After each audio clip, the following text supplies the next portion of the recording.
us an update on those injured trio. Ethan, Dalton, Luke. What's the sort of prognosis? You're likely to get a couple of them back for the tour? The old medical chat kept coming with loose forwards. Obviously it's a highly attritional position. Just really disappointed for all of them, really. They gone back and played some good footy for their province, and with Luke's broken thumb, that might be a bit longer than Ethan and Dalton. They'll stay behind, get as much conditioning as they possibly can, and then once they're in they're match ready, we'll make a call if they come up or not. Is Ethan's the same one that was sort of niggling him when you're in South Africa as well? It was a calf, yeah. No, it's different. Yeah. Did he do that playing for Tasman? Yeah, he did. That's correct. How's the break been post rugby championship? Are you personally feeling refreshed and ready to take on what's going to be a pretty significant tour? Yeah, look, you have time to reflect. You look at your report and your stats and where the game's heading. When you go to North and look at the traditional stats are up there, and where you can make adjustments and then go and get excited. And the groups come in. They had a few weeks to get fresh and a bit of sun on their face, and we're excited to head to Japan. Especially if you look long term, that England, Ireland, France, back to back, it's a pretty exciting challenge. Is that how you view it as well? A real challenge to get stuck into. Yeah. Look, it's when you got the schedule over a year ago, you looked at it and thought, okay, here we go. We'll find out a bit about ourselves, and we've had time to prepare well.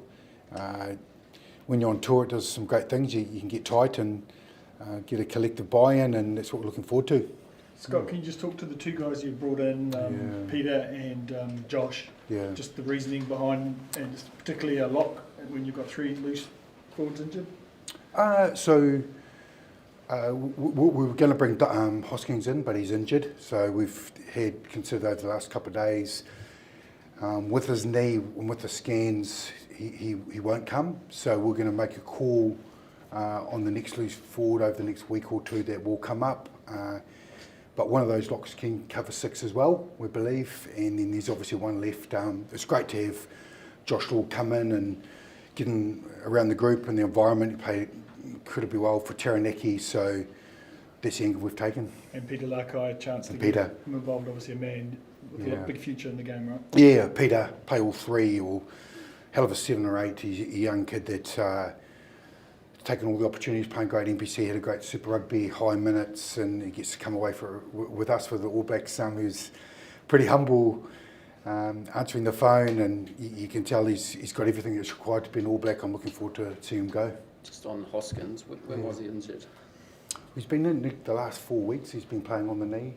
So both medical groups, the counties and the All Black medical crew got together, and they decided, like to get through this tour. It's probably a step too far from him. So look, he's looking at options if it's every or surgery. Yeah. He might need surgery, or correct. Yeah, that's one of the reasons. Yeah. There's a bit of conjecture, speculation out there about Hoskins. He's obviously eligible for other nations, England and Fiji.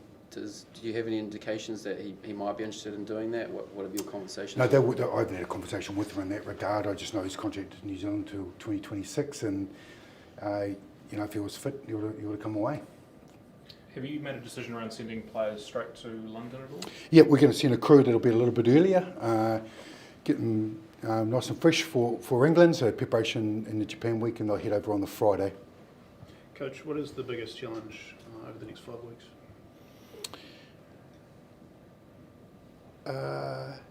Playing good footy, get the energy right, get the mindset right, and we've done a lot of work to get our structure right. So now it's when you're on the Northern Tour, it's getting exciting, the energy and start finishing opportunities we're creating. What are the areas in the team that are going to be the hardest to make selections in? Every week's tough, especially when the guys have gone back and played some really good NPC, and guys have performed, through the year, and you pick the best team to win the test match in front of you. So, there's lots of competitions in every position which we're excited for, but some players or some combinations fit the team that's in front of you. So it'll be a little bit of a different look in Japan game before we play England, and it's a great opportunity to give guys a chance that have been in and around the environment. Do you think Cam Roygaard needs maybe a run against Japan to ease back in, if you want to consider him? Yeah, he needs footy. He He needs footy without naming the team. Yeah. What did you see from him though? A couple of promising efforts, clearly. Yeah, look, he's a hell of an athlete, as we know, and the knee's good. His decision making's been really good. It's just time on the field, hands on the ball, and the instinct kick in, and you're starting to see it. Are you excited about, I guess, the dimension he could add to your backline? Yeah. Look, especially when you get quick ball in his foot. He's got a great left foot, and his kicking style he complements. We've got 3 left footers, haven't we? So he just complements us where we're on the field, and just creates with the length of his kick and height. Did those loose forward injuries get you to change your plans at all, or it's pretty much plough ahead as if? Yeah. The last week's been interesting. Just looking at the dynamics, that's why we just pause and pump the brakes a little bit and bring somebody else in after the conversations the last few days with Hoskins, and just to have a look. And obviously we've got a couple of guys coming up to provide training cover from the AB's 15. Like that tour's been great. Having them know that they can come in, they're over there, and you can call someone straight in, but they need footy as well, and gives us, like I said, those training bodies before a few of the crew head up to England early. And appreciate your mind's on Japan, but England, you played them twice in July. What did you learn from that series? You both know each other pretty well. Come talking on. It was us team they played, wasn't it? It was us, and we get to go again. And obviously home games are a little bit different; they have different context to it. The home rugby, it's exciting. We haven't played them for a few years now. We've played them quite a bit, especially this year and over the next few years by the looks of it. So, hell of a game. That's pretty passionate fans up north. Yeah. Do you expect a bit of hostility when you get up there? Yeah. Oh, that's all part of it, isn't it? I think that the passion that they bring in, the singing, and get early to the game and have a couple of quiet ones, and it's just different atmosphere, and that's what we'll embrace and look forward to. Scott, I suppose a situation you found yourself in with the Lucies, the decision to include Sam, probably an inspired one. Yeah. It seems like now. I mean, how happy are you to have a guy like Sam Kane as your plan B kind of thing, with a few guys falling over? Well, it's ideal, and it was for these reasons. And also, he was playing good footy. He knows his way around north. Done it a few times. So it's good that he can be a part of us. We're pleased. Razor, you've hinted before that the South African trip was pretty important for the development of the group. It brought everyone a bit tighter. Are you expecting sort of similar effects from this tour coming up? Look, when you're on tour, and especially for a length of period of time, you've got to get the rugby balance right.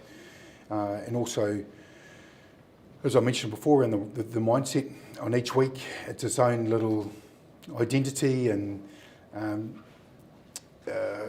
a moment in time. So how do we get refreshed and excited about playing 3 big test matches in a row, on curtailed on a league season, and nothing. And Italy can play too, by the way. I should leave them out, excuse me.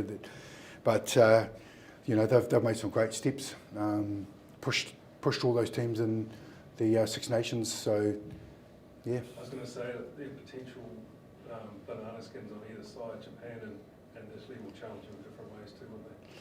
Yeah, you can frame it like that if you want. We just look at it as a chance to represent whatever the opportunity in front of us. One thing we learned about going to South Africa, how small those margins and moments are in games, how they can change quite quickly. So it doesn't matter who you play, so you respect your opponent and get the week right. So we learnt quick. Yeah. Had any fan mail from Johnny Sexton? Or? Not personally, no. Rico, maybe? No, look, it's a bit of a story, isn't it? It's a bit of history in the channels of time, and I had a quick talk to Rico about it, and asked how he thought I should discuss it, and he said, no, it's all done, coach. But that's, I think, when people write books and bring up those moments, it's going to create chat and talk, and that's part of the game. You know, it doesn't matter what game and what sport. You know, you've got those little rivalries, and you know, look, but there's still a lot of respect that we need to show. Do you sense there's kind of a little bit of an extra edge amongst particularly those top 5 teams in the world? You've played one of them, South Africa, you've got 3 more to come. There's kind of an extra edge there when these top 5 teams meet each other now, so close? Oh, the margins, if you look at it in the historical, the stats, you know, the games, you know, the comps even up. You know, smaller margins, tighter matches, you know, defensively teams are better, they're more aggressive, they turn you in, but there's still opportunities. So that's what we're looking for, and, you know, people go into the match thinking, well, what's going to happen, and that's the entertainment part of the game.